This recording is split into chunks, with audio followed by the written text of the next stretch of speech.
Writer of the film వేసిన ఒక tweet. And more than the tweet, సరే differences will come, but ఏంటంటే ఆయన నా స్టోరీని రేప్ చేశారనే భావం వచ్చేలా ఒక పదం వాడారు. సో వాట్ ఈస్ హ్యాపెనింగ్, అసలు ఏం జరిగింది? ఇంత స్ట్రాంగ్ రియాక్షన్స్ రావాల్సిన అవసరం ఏముంది? సో అందరూ రెడీగా ఉన్నారా?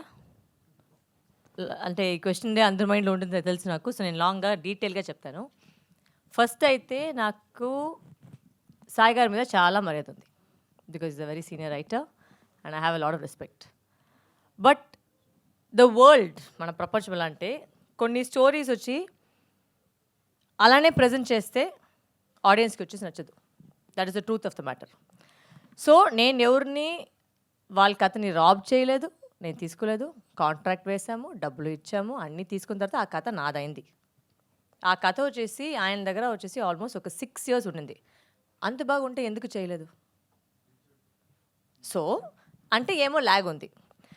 అండ్ ప్రతి చోట్ల వెళ్ళేసరికి, కథ చెప్పేసరికి నాకు వచ్చిన ప్రతి టైం ఫీడ్బ్యాక్ ఏంటంటే సెకండ్ హాఫ్ బాగలేదు.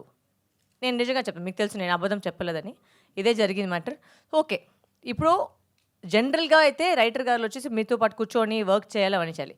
ఆయన చాలా బిజీ. ఆయన అన్ని పెద్ద సినిమాకి వెళ్ళిపోయారు. నన్ను వచ్చి కలవ కూడా లేదు. మొత్తం కథని వచ్చేసి ఏదో ఒక ఆడియో నోట్లో పంపించారు. సో ఆ ఆడియో నోట్ల నుంచి నేను ఎంత తీసుకోలేను. నేను దాంట్లో వర్క్ చేసి, and I you notice every interview నేనేం చెప్పానంటే, ఆ కథ లైన్ నేను తీసుకున్నాను, స్క్రీన్ ప్లే అయితే నేను మార్చుకొని మళ్ళీ చేశాను. ఎందుకంటే ఈ కాలంలో వచ్చే ఈ మధ్యలో జనాలు ఎలా ఒక సినిమాని చూడాలి, ఎలా ఫీల్ అవ్వాలి. ఇప్పుడు ఏంటంటే నేను ఆయన మీద ఉన్న మర్యాద వల్ల అక్కడ స్టోరీని రాసేసి ఆయన పేరే రాశాను.